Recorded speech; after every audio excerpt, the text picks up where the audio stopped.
네, 반갑습니다. 자, 오늘 여기 이제 많은 분들이 오셨는데 저희 회사에 대해서 여러분들이 이제 얘기를 들으셨습니다. 지금 주변에 소문이 어떻게 나고 있냐면은 정말 애터미처럼만 해라, 제발 애터미처럼만 해라 하는 얘기들이 이제 네트워크 마케팅을 관리 감독하는 그런 기관에서 정말 애터미처럼만 했으면 좋겠다 하는 그런 얘기들이 나옵니다. 그러면 이 회사는 잘 나가는데 그럼 여러분들은 어떻게 할 거냐 하는 거예요. 여러분들도 이 회사와 더불어서 다 성공자가 되어야 될 거다 하는 겁니다. 그러면은 성공자가 되려고 하면은 어떻게 해야 되는가 하는 거예요. 어떻게 해야 되는가 하는 거예요. 자, 많은 사람들이 되게 0세에서부터 시작을 해서 30세까지는 되게 공부를 합니다. 인생을 준비를 합니다. 30에서 한 60세까지는 대개 일들을 합니다. 그리고 60에서 90세까지는 노후를 보내게 된다 하는 겁니다. 그런데 요즘에 이 60세쯤 됐을 때 결산을 해봤더니 1%만이 성공자가 되었더라, 즉 부자가 되었더라 하는 거예요. 4%의 사람들은 경제 문제를 해결을 했는데 부자는 아니더라 하는 거예요. 그리고 나머지 10%의 사람들은 계속해서 하루 벌어서 하루 먹고 사는 일당벌이를 하고 있더라 하는 거예요. 15%의 사람들은 타계를 했더라 하는 거예요. 그런데 나머지 70%의 사람들은 일도 없고 돈도 없던 상태에서 노후를 맞이하게 되더라 하는 거예요. 자, 우리 주변을 보면은 대개 1% 정도 100명 중에 1명이 성공을 했습니다. 그런데 95%의 사람들은 대부분 다 실패를 하고 있다 하는 거예요. 경제적인 측면에서 봤을 때. 그러면은 왜 30년씩이나 평균적으로 공부를 하고 30년씩이나 나름대로는 열심히 일을 했음에도 불구하고 이렇게 많은 실패자들이 나오는가 하는 거예요. 자, 이때까지 성공을 못하게 되면 어떤 문제가 있냐면은 노후라는 30년의 세월을 이제 어떻게 보낼 것인가 하는 심각한 문제가 발생을 하게 된다 하는 거예요. 나이를 먹으면은 반드시 또 따라오는 게 있습니다. 뭐가 따라오죠? 질병이 따라오죠. 질병이 따라와서 병들고 돈이 없으면은 정말 악몽 같은 세월이 될 수가 있다는 거예요. 그런데 요즘에 흉흉한 소문이 돕니다. 120세까지 살지도 모른다는 이런 소문이 슬슬 지금 나기 시작을 해요. 그러면은 무려 60년이라는 세월을 돈 없이 병든 상태에서 보내야 된다고 하면은 이거는 몹시 끔찍한 일이고 본인만 불행한 것이 아니고 주변 가족들까지도 다 불행해지는 그런 사태를 맞이하게 된다. 그런데 카네기라는 사람이 있습니다. 철강왕 카네기가 아주 가난한 집의 아이로 태어났는데 부자가 됐어요.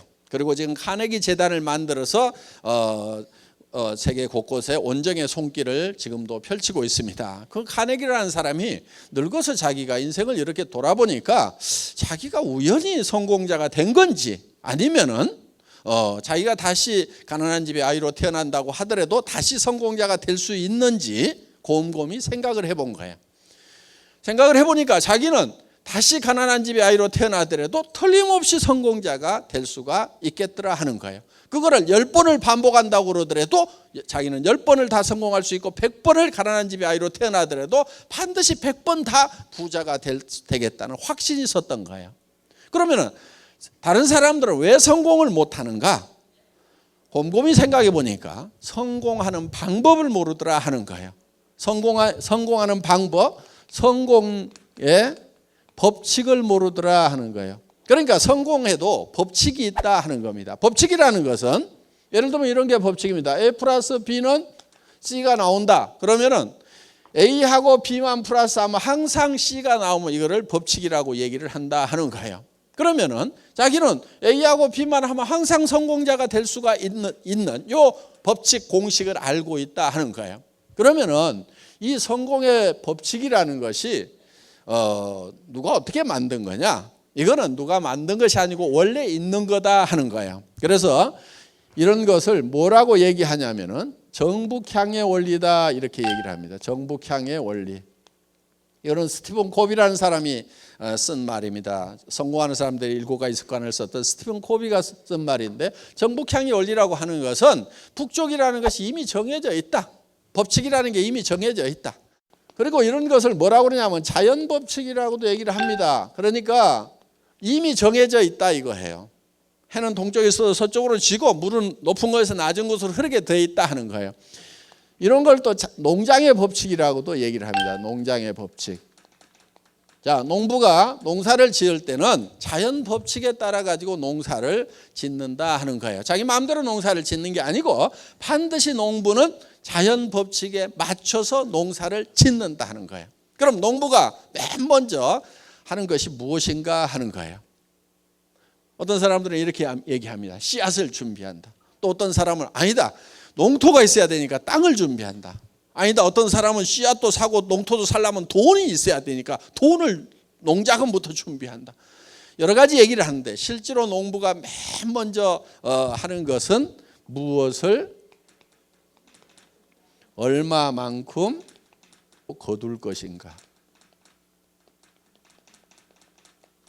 이거를 맨 먼저 결정을 한다 이거예요. 머릿속에서 무엇을 얼마만큼 거둘 것인가를 먼저 결정을 한다 이거예요.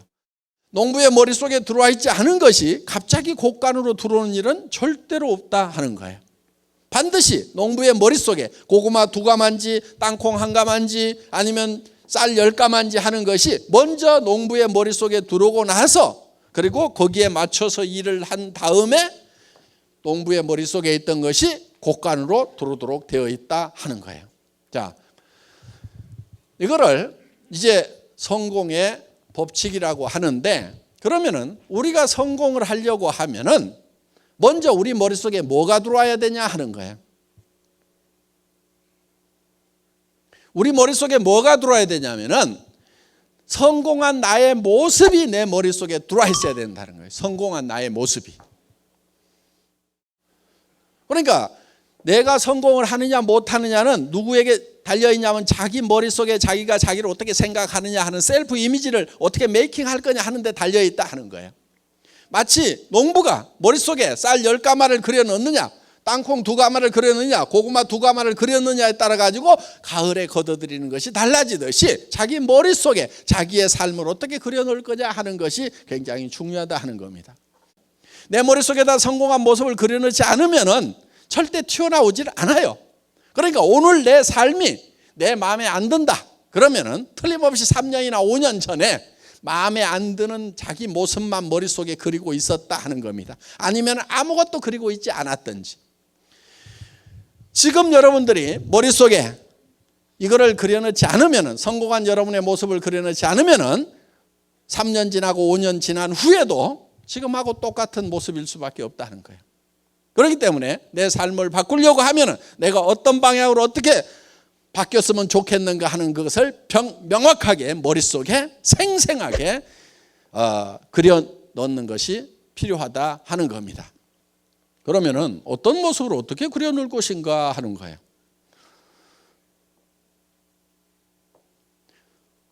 생각이 좀 복잡하죠?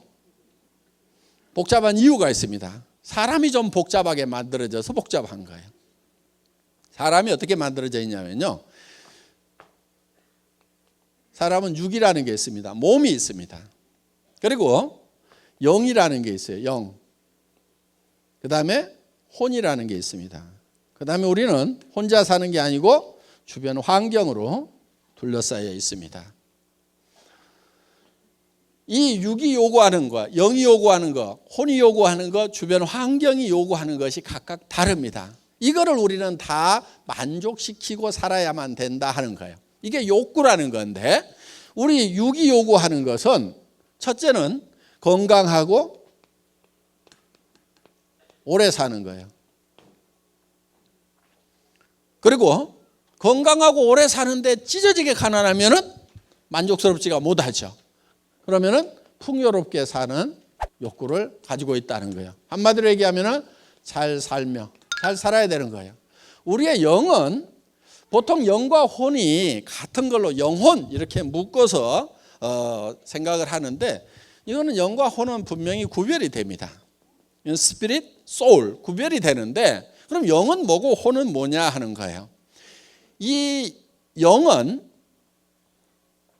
동물하고 사람하고를 구별짓는 가장 중요한 포인트가 될 수가 있어요. 동물은 혼은 있는데 영이 없어요. 영은 예를 들면은 시간에 관한 개념이라든가, 성경에 보면 영혼을 사모하는 마음을 주셨도다 하는 게 있어요. 그래서 이 시간에 관한 개념, 영혼을 사모하는 마음이 있다 하는 거예요. 그리고 이거는 양심에 관한 거예요. 양심. 이 양심은 동물에게는 없어요. 사람에게만 있어요. 이웃집 개가 이웃집 아저씨 다리를 물어버렸어. 그러더니 저녁에 가가지고 내가 좀 참을 걸 그러면서 후회하고 있는 개 보셨어요? 전혀 양심의 가책을 안 느낍니다. 그런데 사람은 아무리 악한 사람이라도 이 양심의 가책을 느끼게 돼 있어요. 물론 양심도 계속 무시하면은요, 양심이 무뎌지기는 해요. 그래서 성경에 보면 양심이 화인 맞았다, 불도장을 맞았다 이런 얘기는 있는데, 여러분들이 양심을 계속 닦으면은 양심이 계속 빛나면서 이 양심이라는 것이 모든 것을 분별하는 기준 역할을 하는 거예요. 그래서 우리는 양심에 따라서 살고 싶다. 그리고 우리는 창조주를 사랑하고 사랑받고 싶은 욕구를 가지고 있어요. 바로 사람이 영적인 요소를 가지고 있기 때문에 그렇다는 겁니다. 혼은 미지의 세계에 대해서 알고 싶은 지적 욕구가 바로 여기에 해당이 됩니다. 사람은 배우지 못하면 한이 맺히게 돼 있어요. 아무리 돈이 많아도 내가 무식하다, 배우지 못했다, 그러면 죽을 때 한이 맺히게 돼 있어요. 그리고 희노애락을 느끼는 것이 바로 이 혼의 부분입니다. 희노애락. 그러니까 희노애락을 느끼는데 평온한 감정을 가지고 살아가고 싶은 욕구를 우리는 반드시 가지고 있다 하는 거예요. 그래서 이 평안해야 되는 거예요, 마음이. 동물도 희노애락이 있습니다.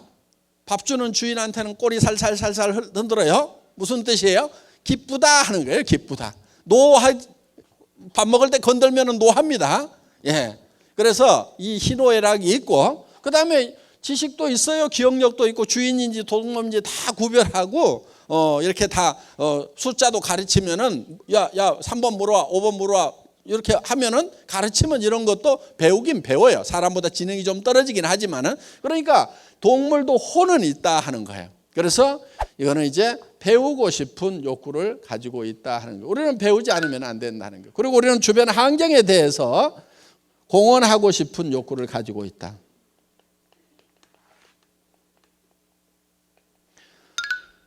자, 이 네 가지를 우리는 골고루 만족시키지 않으면은 우리가 한이 맺히게 돼 있어요. 자, 우리는 뭔가 사회를 위해서, 남을 위해서 유익한 일을 하고 싶은 욕구를 가지고 있어요. 그래서 죽을 때 나는 남을 위해서는 참 아무짝에도 쓸모가 없었던 사람이다. 나라를 위해서도 쓸모있던 사람이 아니고, 가족들을 위해서도, 또 친구를 위해서도 아무짝에도 쓸모없는 사람이었다. 그러면은 죽을 때 한이 맺힐 수가 있다는 거예요. 쓸모있는 사람이 되고 싶은, 그건 바로 공헌하고 싶은 욕구를 가지고 있다 하는 겁니다. 그래서 이 네 가지 요소가 골고루 만족되는 삶을 살아가는 자기의 모습을 머릿속에다 그려 놓아야 된다 하는 거예요.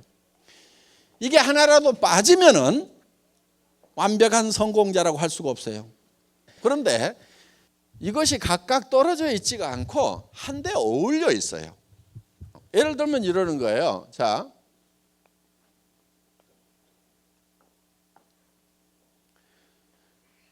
우리의 육이 있습니다. 육은 잘 살며, 영은 사랑하고, 그 다음에 혼은 배우고, 그 그다음에 환경에 대해서는 공헌하는 삶. 그런데 우리가 잘 살아야 되는데 그냥 잘 산다고만 생각하면은 이게 별 의미가 없어요. 잘 살아서 뭐 할 건데? 이렇게 되는 거예요. 그런데 우리가 잘 살아야 되는 이유는 사랑하는 사람이 있기 때문에 반드시 잘 살아야만 된다 하는 거예요. 내가 못 살게 되면은 내 사랑하는 사람들이 다 힘들고 다 어려움을 겪게 된다 하는 거예요.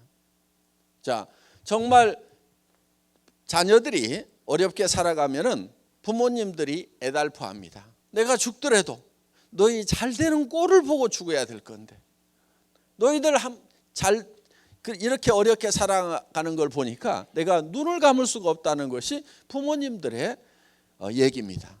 그리고 우리가 잘 살아야 되는 이유는 정말 사랑하는 자녀들이 있기 때문에 우리가 잘 살아야 되는 거예요. 지금 우리 세대 살아오신 분들 집 한 채 마련하느라고 정말 거의 평생을 다 소비하다시피 했습니다. 그런데 우리 자녀들 세대는 우리 세대보다도 더 힘든 세대라고 얘기를 합니다. 많은 경제학자들이 다음 세대가 전 세대보다 어려운 세대가 지금 시작이 됐다는 거예요. 지금 우리 시대에는 그래도 희망이라는 게 있었어요. 배우고 뭔가 공부를 하고 열심히 노력하면 잘 살 수 있다는 희망이라는 것이 있었다는 겁니다. 그런데 요즘 젊은이들 앞에는 공부를 할 만큼 하고 노력을 해도 대책이 안 서는 절망이라는 벽에 봉착해 있다 하는 겁니다. 그래서 우리 자녀들한테 우리 부모 세대가 희망이 되어줄 필요가 있어요. 그래서 우리는 정말 주기 위해서라도 부자가 되어야 된다는 거예요. 주는 기쁨을 맛보기 위해서. 그래서 자녀들 보고도 니네 집사라고 하지 말고 우리가 정말 집 한 채씩 사준다고 하면은 얼마나 보람이 있겠냐 하는 거예요. 그러니까 우리가 잘 살게 되면은 사랑하는 자녀들에게 집 한 채씩 사줄 수 있다 이거예요. 그러니까 잘 살아야 되겠어, 안 살아야 되겠어? 잘 살아야 되는 거예요. 잘 살아야 되는 거예요. 이 잘 살지 못하면은요, 이 사랑하는 것도 힘들어요. 저도 집사람을 워낙 좋아해 가지고 한 1년을 쫓아다녀 가지고 이제 결혼을 했어요. 그래서 잘 살았습니다. 그런대로 잘 살았는데 저는 월급쟁이를 한 17년을 했어요. 그런데 월급쟁이가 노후 보장이 전혀 안 되죠. 그래서 이거 일하는 재미에 빠져 가지고 17년이라는 세월을 너무 많이 보냈다. 그래서 이제 나가서 내가 노후 대책을 세울 수 있는 뭔가 일을 해야 되겠다 하고 이제 나왔습니다. 나와서 이제 인터넷 백화점을 이제 차리게 됩니다. 차렸는데 문제는 뭐냐면은 아직 시대가 오질 않았어요. 그런데 백화점을 차렸어요. 수만 가지의 제품을 가지고 있는 그런 이제 초대형 백화점을 만들어 놨는데 문제는 뭐냐면 아직 아줌마부대 손가락이 안 움직이는 거예요. 그러니까 쫄딱 망하고 그러는 가운데서 이제 굉장히 힘이 들어지다 보니까 이제 뭐 회사 망하면서 뭐 다 집도 주고 차도 주고 다 날려버리고 이제 정말 너무 어려워져 가지고 이제 월세 50만 원짜리 월세방에 가서 이렇게 살게 됐어요. 그러면서 제가 이제 몸이 아프기 때문에 일을 하면 안 된다고 그래서 집사람이 어디 가서 한 150만 원인가 이렇게 벌어와 가지고 50만 원 월세 주고 애들 이제 학비 주고 이렇게 근근히 먹고 사는 이제 이런 처지가 돼버린 거예요. 그래도 그렇게 사는데 이제 이 경제적으로 압박을 받다 보니까 부부간에도 말이 점점 이제 뜸해지기 시작을 하고 나중에는 말 한마디씩 나오면 이렇게 삐딱선을 타기 시작하고 자꾸 이렇게 갈등이 생기더라고요. 어느 날 제가 집에 들어갔는데 너무 추운 거예요. 그래서 여보 집 좀 가스 좀 팍팍 떼라고 그랬더니 누구는 추운 줄 모르는 줄 아세요? 이렇게 새침하게 얘기를 하더라고. 자기도 추운데 당신이 돈 못 벌어오니까 내가 불 안 떼지 뭐 추운 줄 몰라서 불 안 떼냐 이거야. 보통 가스를 10만 원어치 떼면은 좀 추워요. 거기서 5만 원어치만 더 떼면은 조그만한 집이니까 좀 따뜻해. 한 달에 5만 원씩 아끼려고 추운 집에 산 거예요. 그럼 겨울에 5개월 난방하죠? 그럼 1년에 얼마 아껴요? 25만 원. 3년 동안 아꼈으니까 얼마 아꼈게요? 75만 원. 그 75만 원 때문에 3년을 떤 걸 생각하면은 지금도 억울해 죽겠어. 돈은요, 없을 때는 절대 아끼면 안 돼. 있는 대로 다 써야 되는 거예요. 있는 대로 다 써봐야 몇 푼 되지가 않으니까. 돈이 좀 있을 때는 아껴야 돼. 그때는 아끼면 돈이 모아지거든. 돈에 대해서요, 오해들을 많이 하고 있어요. 오해하지 마세요. 학교에서 배운 것 중에도 좀 틀리게 가르친 게 있어요. 예를 들면은 수입과 지출이 있으면은 수입에 맞춰서 지출을 해야 된다. 이렇게 배웠잖아요. 그렇죠? 예. 이거는 나라 경제를 생각할 때 이렇게 해야 되는 거고, 개인 경제로 봤을 때는요, 수입에 맞춰 갖고 지출하고 있는 사람치고 부자가 없어요. 그러니까 가계부 쓰는 사람들 있죠? 수입에 맞춰서 지출한다고. 가계부 쓰는 사람치고 부자를 못 봤어요. 여러분 제발 가계부 좀 쓰지 마세요. 부자들은 가계부 안 써. 가난뱅이들만 쓰고 있어. 그래 갖고 부자 되느냐? 안 돼. 평생 가계부 써. 또 그거를 또 검사하고 있는 쪼잔한 남편들도 있어. 그 찌질이야, 찌질이. 지금 참 많이 벌어다 주면 왜 이걸 쓰고 있냐고. 조금 벌어다 주면서 그걸 아등바등 쓰고 있는데 제대로 썼는가 안 썼는가 검사하고 있는 그런 찌질이. 아이고, 네. 이렇게 하지 말고요, 부자가 되려면 어떻게 하냐면은 수입 잊어버려. 지출부터 결정을 해. 지출. 내가 어떻게 소비를 하면서 살 건지, 내가 돈을 어떻게 쓰면서 살 건지, 이 지출을 결정을 해보면요, 이게 제법 많아요. 이게 여러분 보통 3천만 원에서요 5천만 원 정도가 매월 있어야만이 부자가 돼요. 이 정도를 지출하지 않으면 이게 별 부자가 아니에요.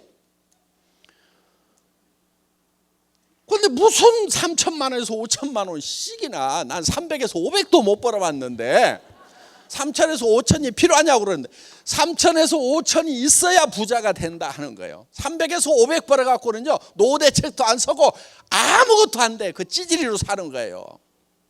그런데 많은 사람들이 300에서 700만 벌었으면 소원이 없겠다. 그래서 좋은 대학 가가지고 열심히 박터지게 대기업에 가가지고 결국 버는 게 얼마 버냐? 300에서 700 벌고 있고, 이웃집 애가 300에서 700 버는 일자리 찾았다고 그러면 아이고 걔는 그게 엄친아요.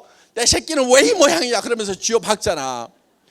그런데 300에서 700 벌고 있는 애 별 볼 일 없어요. 노후대책 안 써요. 걔 3천에서 5천은 벌어야 돼요. 매달. 그리고 돈이라는 것은요 평생 버는 게 아니에요. 갈수록 돈 벌 수 있는 기회라는 게 줄어들어요.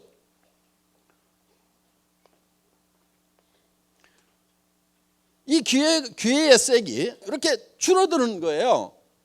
무슨 얘기냐면은 20대 30대 식당에 가면은 주방 서빙을 시켜줘. 그런데 40대 50대에 가면은 뒤에 가서 음식하라고 주방으로 보내. 배기 싫다고. 60대 50대 60대에 가면은 그릇 깬다고 이것도 안 시켜줘. 그러니까 친척이나 누구 아니면 안 써준단 말이에요. 그러니까 기회라는 것이 점점 줄어들어. 그런데 사람들은 막연하게 뭔가 시간이 지나고 미래가 되면 내한테 좋은 기회가 올 거라는 파랑새만 쫓아가고 있어요. 그렇지가 않아요. 점점 줄어들고 있어요. 그러니까 지금 결판을 내야 되는 거예요. 지금 뭔가를 화끈하게 벌여야 된다 이거예요. 앞으로 뭐 어떻게 될 거다. 그리고 사람은 돈을 버는 때가 있고 번 돈을 쓸 때가 있어야 되는 거야.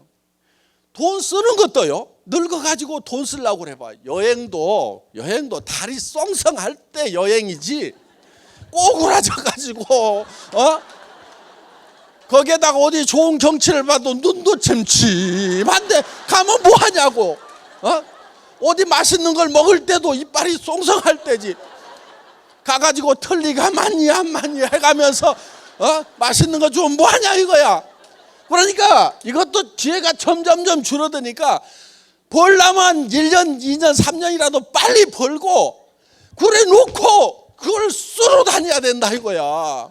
그런데 젊음 다 가도록 이제 벌기만 해. 벌기만 하다가 이제 늙어가지고 이제 있는 돈도 쓰지도 못한다 이거예요. 그러니까 벌 수 있는 시간이 그렇게 길면 안 되는 거예요. 3년에서 5년 안에 평생 쓸 돈을 다 벌거나 아니면은 평생 돈이 들어오도록 시스템을 만들어 놔야 돼. 3년에서 5년 해보고 안 되면 때려치우세요. 그거는 평생 해도 안 돼. 애터미 사업도 3년 5년 지났는데 안 되는 사람들 빨리 때려치우고 집에 가세요. 근데 반성을 한 가지는 해봐야 돼. 진짜로 했는가? 아니면은 발가락만 하나 걸치고 3년 5년 지나갔는가? 그거는 반성을 해야 돼. 근데 진짜로 했는데 양발 다 담그고 진짜로 뛰었는데도 3년에서 5년 했는데 안 됐다 그러면은 가세요 그냥. 그런데 진짜로 했냐 하는 거야. 여러분 돈이 3천에서 5천은 있어야 사람답게 살아요. 부모님한테도 제발 용돈 드리지 말고 생활비를 드리세요. 20만 원 30만 원 보내주고 무슨 애기들이에요. 부모님도 살려고 하면 생활이라는 걸 해야 된단 말이에요. 생활비를 200이든 300이든 400이든 보내드려야 돼. 그래야 뭘 사람답게 살 거 아니에요. 그리고 노인네들 치료비 더 많이 들어가요. 그러니까 우리가 뭔가 돈을 제대로 쓰기 위해서는, 사랑을 하기 위해서는 돈이 있어야 돼. 부자가 돼야 돼.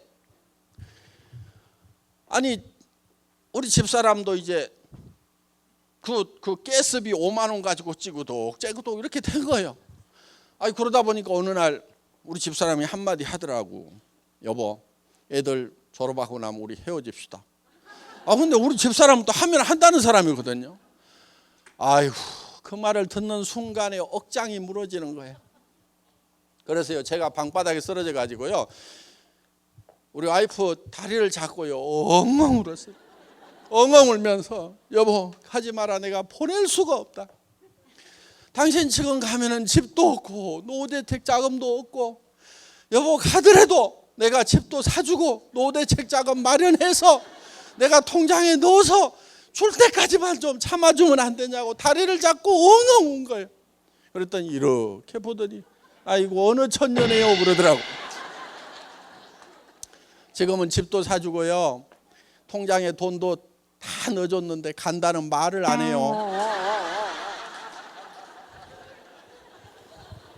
생활의 어려움은요, 정말 사랑하던 사람 사이도 냉랭하게 만들어서, 지금 부부간에도 그냥 사는 사람들 있죠. 그냥 사는 사람들. 그러니까 헤어지는 것도 귀찮으니까 그냥 사는 거예요. 그냥 뭐 복잡하고 절차 복잡하고 뭐하고, 아이고 그냥 살자 그래가지고 그냥 아무 생각 없이 그냥 살아. 집에 들어가도 아무 감동도 없고 나와도 아무 감동도 없고 그냥 살아. 그냥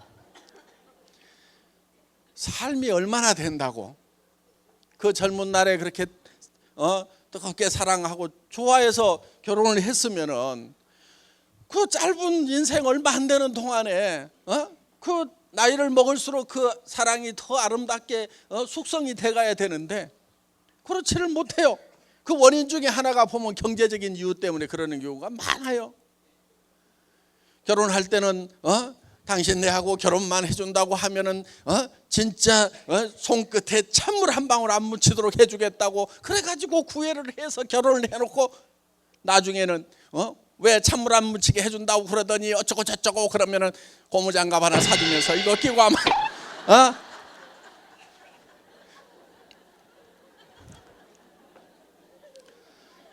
그러니까 사랑도 제대로 하려고 하면은 잘 살아야 된다는 거예요. 그래서 이게 다 이렇게 하나로 연결이 되어 있고 엉켜 있는 거예요. 우리는 벌어서요, 남 주려고 사실은 버는 거예요. 스스로 돈을 쓰는 것보다도요, 우리는 남한테 주었을 때 정말 행복하고 기쁨이 있어요. 지금까지 뭐 남줄 돈이 없어가지고 뭐 그런 거 한 번도 못 느껴보신 분들 앞으로 기대를 하십시오. 남줄 때 기쁨이 굉장합니다. 그래서 성경에도 받는 자보다 주는 자가 복이 있도다 그랬어요. 그것이 진실이라는 것을, 진리라는 것을 줘보면은 알아요. 그래서 우리는 가까운 데서부터 점점 넓혀서 줘야 돼요. 그리고 남을 도울 때 내가 부자가 다 된 다음에 여유 있으면 남에게 주겠다 그러는 사람 치고 부자 된 다음에 돕는 사람이 거의 없어요. 언제부터 도와야 되냐면은 내가 어려울 때 나보다 더 어려운 사람을 도우면서 살아가야 된다 하는 거예요. 그러면은 나중에 부자가 됐을 때도 또 어려운 사람들을 도울 수가 있어요. 저희는 저희 회사에서도 주변에 이렇게 돕는 일들을 해왔어요. 사회적으로. 그래서 맨 처음에 회사가 어려울 때는 이웃의 학교에, 가장 가까운 학교에 애들 좀 불러가지고 한 달에 20만 원, 40만 원 주는 일부터 시작을 했어요. 할머니하고 둘이 사는 애가 있어.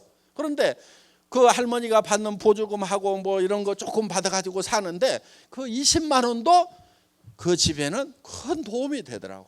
그래서 이제 이웃에 이렇게 도와주고 그러면서 조금씩 금액도 넓혀 나가고 어떻든 우리는 이제 주변에 이렇게 좀 도와야 될 일들이 많이 있습니다.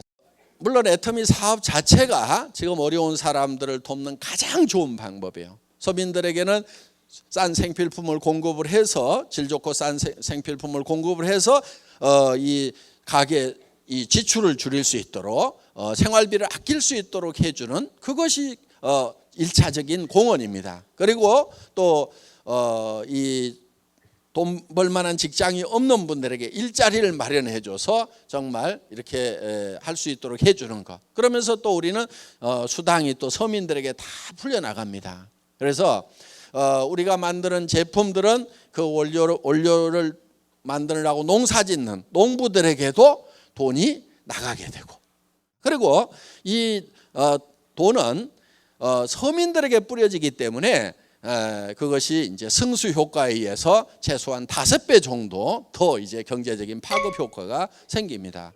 자, 어떻든 우리는 정말 사랑하는 사람들이 있기 때문에 우리는 반드시 잘 살아야만 된다. 그래야 내 사랑하는 사람들이 같이 잘 살게 되고 그리고요 사람은 조금만 올라가게 되면은요 점점점 용기라는 것이 생겨요.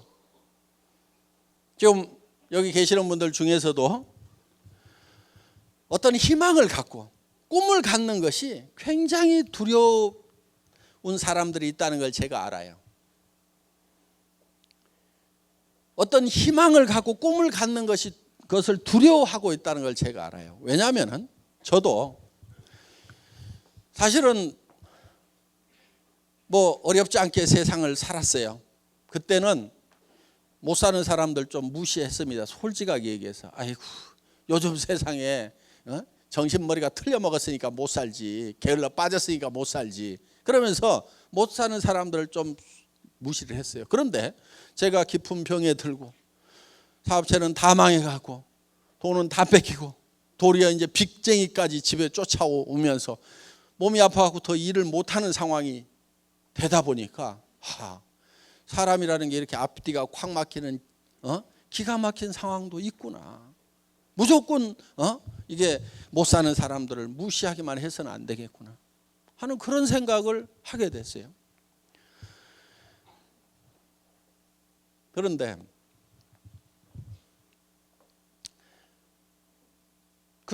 그런 어려운 상황이 이렇게 되다 보니까 정말 희망을 갖는 것이 굉장히 두렵더라고요.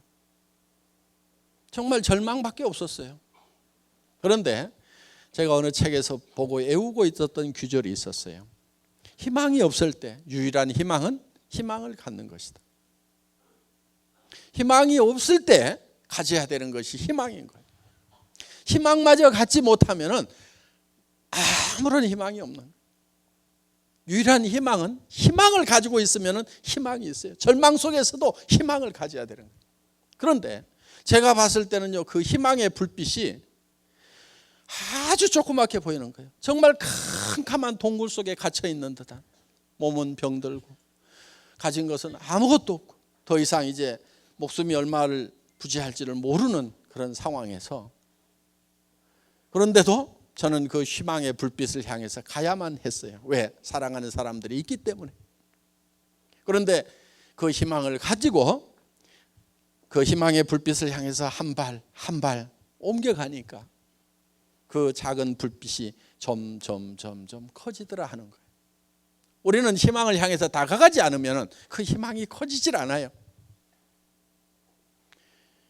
그 불빛이 점점 커지더니 어느 순간에 이제 동굴 밖으로 나오고 온 천지가 밝은 광명으로 가득 찬, 정말 희망만이 가득 찬 그런 세계로 내가 나올 수가 있더라 하는 거예요.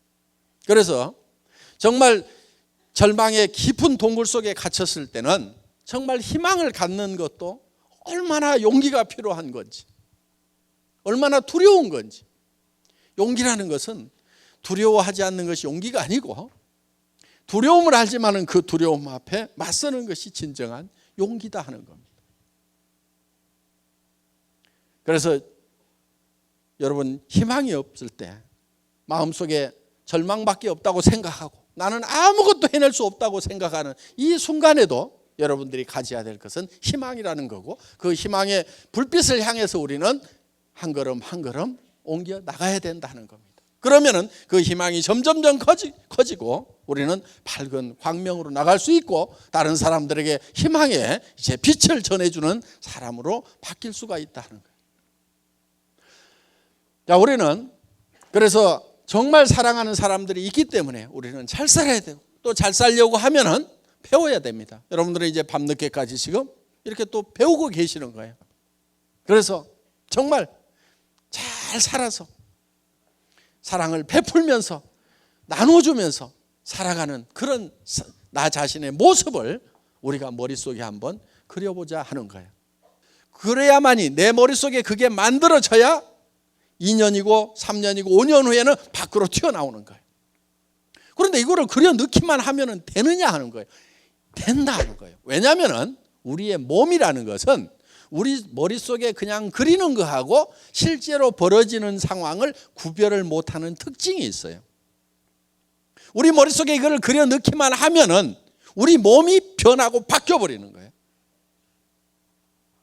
실험을 한번 해보겠습니다. 예를 들면은 여러분 입속에다가 제가 빨갛고 새콤하고 달콤한 석류를 한 움큼씩 넣어드리겠습니다. 입안에 가득 찬 석류를 어금니로 아작아작 씹으니까 새콤하고 달콤한 석류 과즙이 입안 가득 퍼집니다. 자, 입안에서 무슨 일이 일어났어요? 침이 안 났다 손 들어보세요. 빨리 병원 가세요.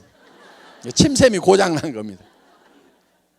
우리는 실제로 먹었을 때 침이 나오는 거나 머릿속으로 석류를 먹었다고 생각하는 거나 우리 신체에 작용하는 효과는 똑같다 하는 거예요. 이게 과학적으로 다 증명이 되어 있는 거예요. 이거를 학문적으로는 자기 충족적 애언이라고 그러는데, 내가 충족되었다고 애언을 하면 충족이 된다는 거예요. 신체 반응이 그대로 일어난다는 거예요. 그러니까 여러분들이 실제로 내가 한 달에 3천만 원을 버는 사람이다, 5천만 원을 버는 사람이다, 내가 그 일을 시작을 했고 이제는 그렇게 시간만 가면 그렇게 될 거다, 확신을 가지고 머릿속에 내가 어떤 삶을 살 건지에 대해서 확신을 가지게 되면은 여러분들의 표정이라든가 태도라든가 눈빛이라든가 다 바뀌어버리게 된다는 거예요. 그러니까 친구한테 전화를 해가지고도 내가 하는 것은 아닌데 친구가 한다고 그러니까 너한테 얘기를 해주는데 요 따위로 얘기를 하면은 될 일도 안 되는 거예요. 될 일. 그렇게 해갖고 되는 게 아니고, 야, 내가 한 달에 5천만 원 버는지를 발견을 했다. 여러분, 한 달에 통장에 5천만 원씩 꼽히는 게 그게 보통 일인 줄 아세요?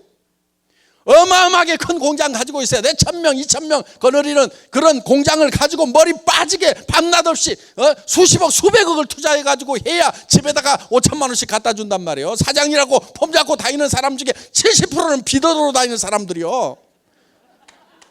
전부 적자나는 사람들이요. 그런 사업만 큰 사업이고 한 푼도 투자 안 한다고 그러니까 애터미를 우습게 하는데 우스운 게 아니란 말이에요. 하나도 안 우습다고. 여러분 무슨 일을 해가지고 3천만 원 5천만 원을 벌 거냐 이거예요.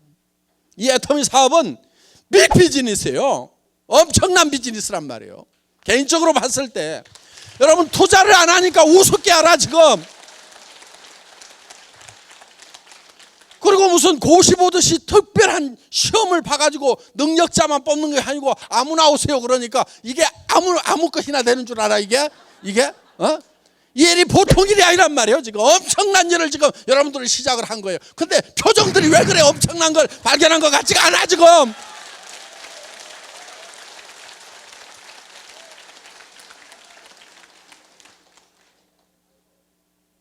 이 일은 대단한 일인 거예요. 그럼 친구한테 전화를 할 때도 야 빨리 와라. 뭔데 그러면 와가지고 들어 탁 이렇게 끊을 정도로 그 정도는 돼야 될 거란 말이에요 이게. 빨리 와봐. 너한테 먼저 얘기해 줄까 다른 친구한테 먼저 얘기해 줄까. 기가 막힌 일인데 그래도 내가 너를 아끼니까 빨리 와 빨리 와. 시간 지체하지 말아라. 이 정도는 파워 있게 나가야 된단 말이에요.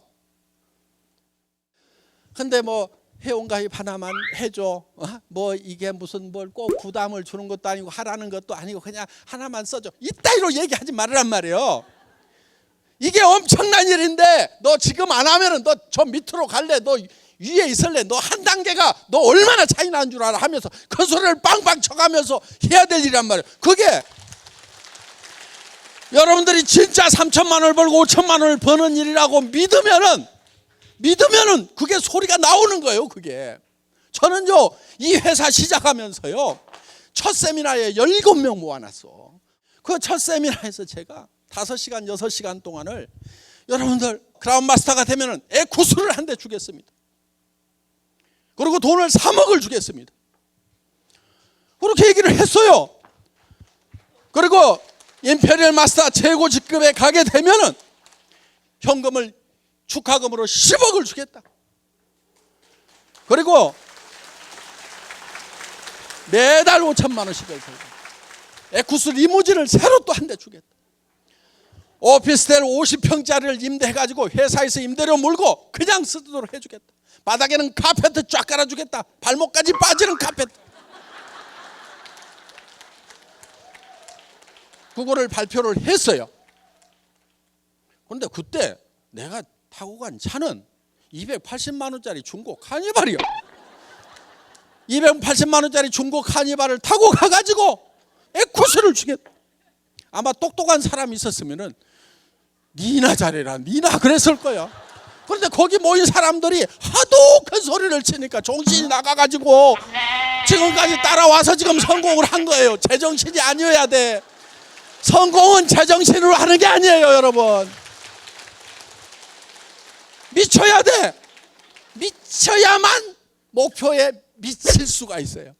그래서 여러분들 오늘 저녁에 내가 정말 어떤 인생을 살 건지 정말 여러분들이 살고 싶은 한 편의 영화를 지금 만들겠다 하는 거예요. 그게 누구누구의 인생 시나리오 요거를 쓰는 거예요. 양식을 나눠드리는데 다 씁니다. 쉬워요. 자, 그 양식을 보면은 이런 수레바퀴 같은 게 있어요. 자, 우리가 요 4가지 요소를 반드시 여기다가 한 번은 들어가게 해야 되는 거예요. 그래야 균형 잡힌 삶이 되겠죠? 자, 6 그러면은 잘 살아야 된다. 잘 산다고 하는 것은 경제적으로 풍요로워야 되겠죠. 그러면은 여기 주택 문제 대개는 해결이 잘 안 돼 있습니다. 그 다음에 건강 장수를 해야 되니까. 그 다음에 또 뭐 자동차 요즘 필수품이죠. 사랑하고 효도 배우고 자녀 교육 여행도 좀 풍요로운 삶을 살기 위해서는 여행도 좀 해야 되겠다. 그럼 이런 항목들은 자기가 결정을 하세요 되게. 자, 그런데 내가 여기다가 이제 점수를 먹여보는 거예요. 주택이 내가 생각하고 있는 주택이 있을 거예요. 예를 들면은 70평은 돼야 되겠다. 아니면 50평은 돼야 되겠다. 그런데 지금 30평에 산다. 그러면은 자 40점. 건강은 뭐 타고나서 그런 대로 뭐 70점. 자동차는 영 마음에 안 들어. 예를 들면 지금 최소한 에쿠스는 타야 되는데 지금 타고 다니는 게 소나타 9형 타고 다니고 있어. 영 마음에 안 들어. 효도 그냥 마음으로만 했어. 자녀 지네가 알아서 좀 어떻게 해줬어. 봉사는 거의 못했어. 현금도 거의, 여행은 뭐 어떻게 뭐 신혼여행은 갔다 왔으니까 뭐 이렇게 해서 이거를 이렇게 연결을 해보세요. 이걸 연결을 이렇게 하면은 요게 자기 인생 수레바퀴예요. 이게 찌그러지고 적으면은 잘 안 굴러가는 인생을 살고 있는 거예요.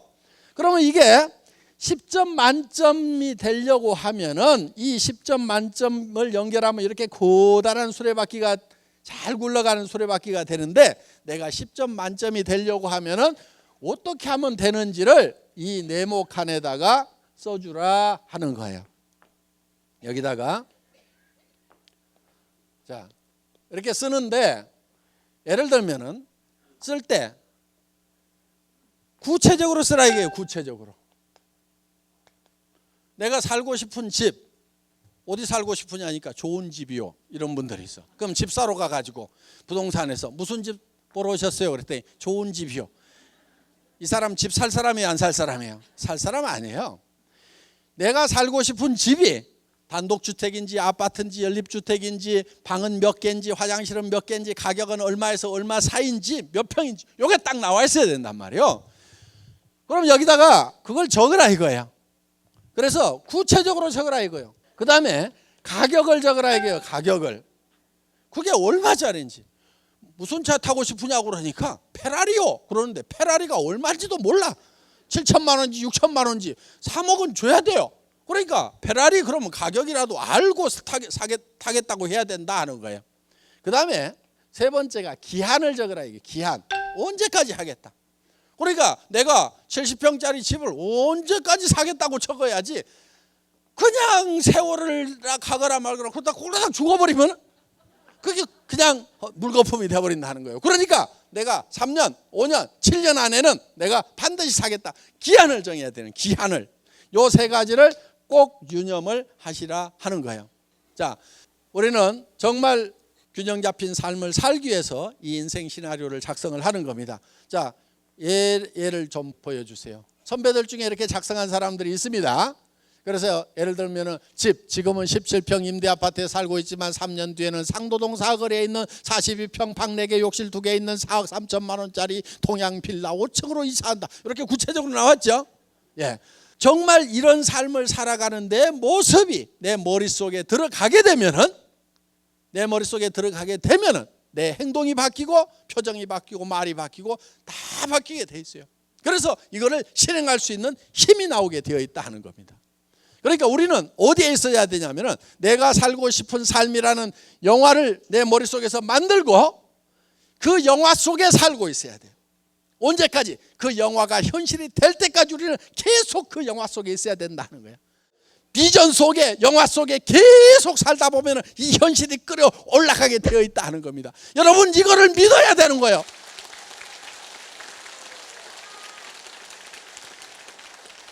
그래서 여러분들이 이거를 작성을 하시고 한 가지만 더 작성을 하시면 되는데, 1년 후에는 다이아몬드 마스터가 되겠다. 또 샤론 로즈 마스터는 내가 2년 안에 되겠다. 샤론 로즈가 되면 한 달에 1,000만 원씩을 번다. 그래서 최소한 2년 안에 월 1,000만 원씩을 버는 월천댁이 되겠다. 뭐 이런 목표들을 쭉 세우시라 이거예요.